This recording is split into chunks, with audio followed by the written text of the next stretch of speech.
Pero además el ahorro, que es una fuente importante para la inversión, si ustedes se fijan en este gráfico, ha estado, a excepción del año 2001, siempre por debajo de todos los países y regiones que nos estamos comparando. Con esas tasas de ahorro y con este desempeño del ahorro nacional es muy difícil pensar en una reactivación de la economía por la vía de la inversión privada. Y además los supuestos de beneficios que iba a traer la dolarización tampoco sirvieron para impulsar la actividad económica. Si bien es cierto, esta gráfica muestra que las tasas de interés activas se mantienen o se han mantenido bastante bien con relación a otros países y regiones, lo cierto es que esa menor tasa de interés, que en teoría debía convertirse en mayor acceso al crédito, se ha destinado principalmente al consumo. Si en el año 2003 el 14% del crédito se destinaba al consumo, el 9% a la construcción, en el año 2008 el 25% se destinaba al consumo y solamente el 5% a la construcción.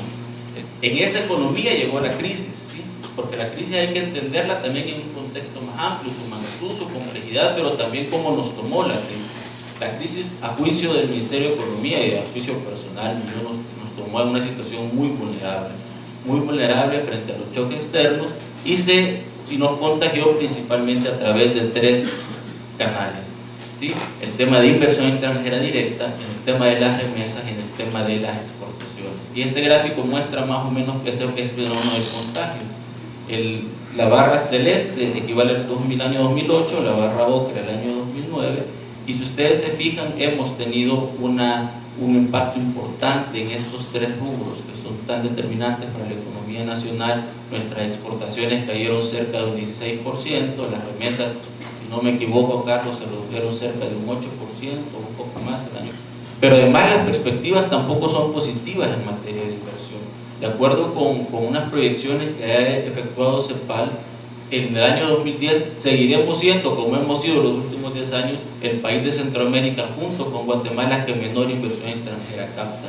Y de acuerdo con la CEPAL estaríamos creciendo solamente 2.4, cuando países como, y no voy a decir Panamá porque aquí el efecto del canal está haciendo bastante ruido en la estadística, pero sí puedo mencionar Nicaragua, Costa Rica y Honduras, que estarían esperando crecer casi el doble de lo que está creciendo El Salvador en materia de inversión extranjera directa. También tuvo un efecto importante en el empleo. Estas son cifras del Seguro Social. Agosto 2009, todos los sectores de la economía, casi sin excepción, estaban mostrando variaciones negativas si los comparábamos con agosto del 2008, con diciembre del 2008 y con julio del 2008. Ese fue el impacto en el comercio exterior. Esta es la caída de cerca de 16% de nuestras exportaciones, unas más, otras menos en términos globales. Ese fue el impacto.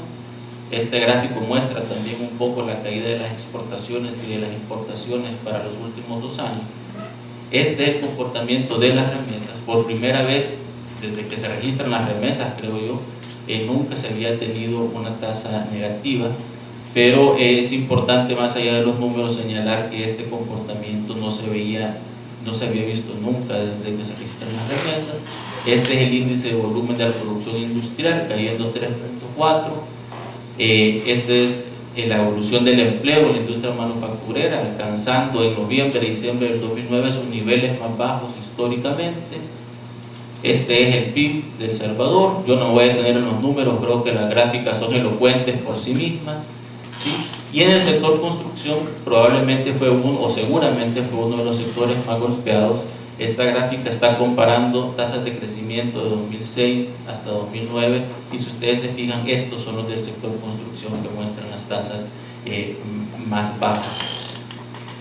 De acuerdo con el IS, los empleados o los registros de empleo formales que están en el sector construcción alcanzaron en el 2009 su nivel más bajo de toda la década. ¿Sí? Si podemos utilizar el consumo de cemento como un indicador o una variable proxy de cómo se está comportando la construcción en el país, pues vemos que nunca se había consumido tan poco cemento como se ha consumido en el año 2009 y lo que va a mayo del 2010. Es decir, este número, que es el importante, porque este nada más está midiendo 5 meses, lo que muestra es una reducción significativa con respecto al promedio de la última década.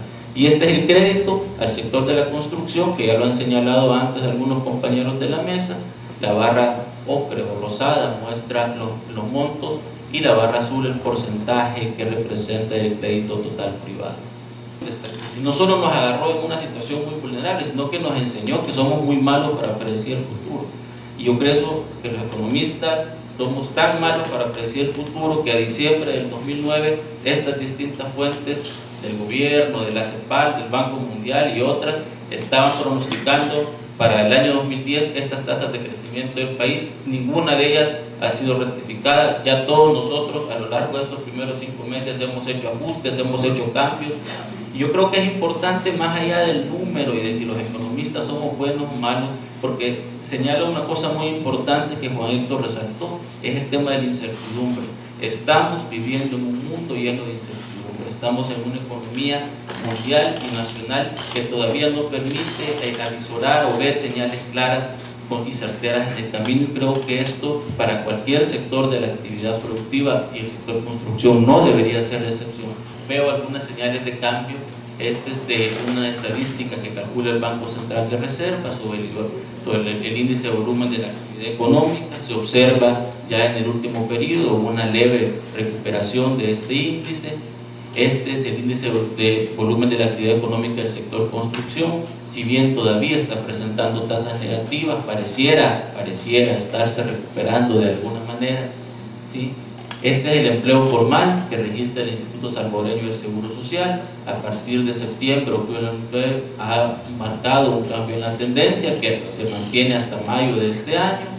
Este es el porcentaje o la relación del empleo de la industria con relación a todo el empleo del sector privado. Pareciera que ha llegado a un momento en el que empieza a formar una sonrisa el gráfico.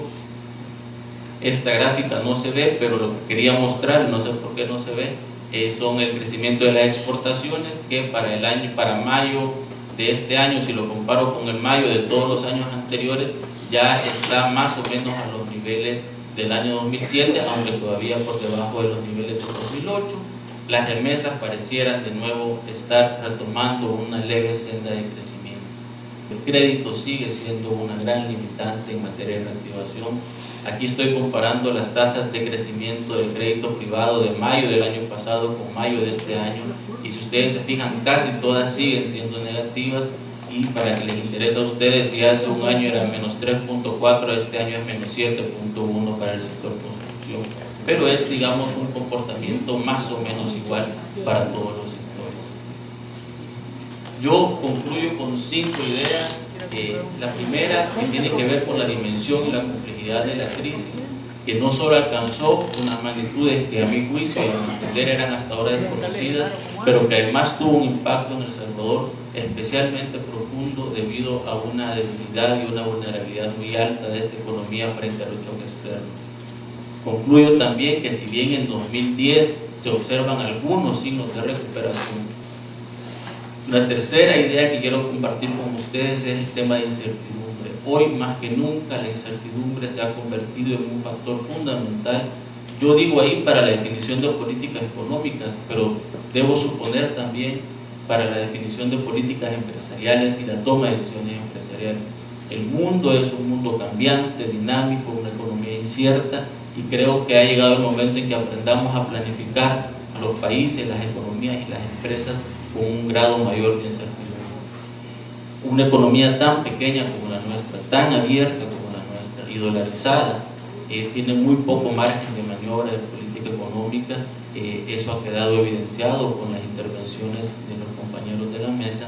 Y yo concluyo con una reflexión importante, que más allá de la crisis, que creo que es importante entenderla y dimensionarla, para mí el gran desafío de este país sigue siendo la ruptura de ese comportamiento histórico de la economía nacional. Es el país que menos ha crecido en Centroamérica en los años de bonanza, y es el país que más rápido ha decrecido en Centroamérica en las épocas de crisis.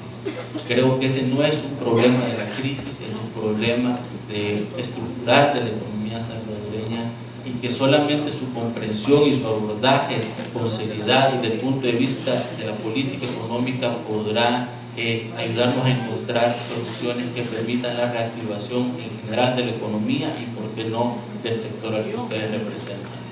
Muchísimas gracias.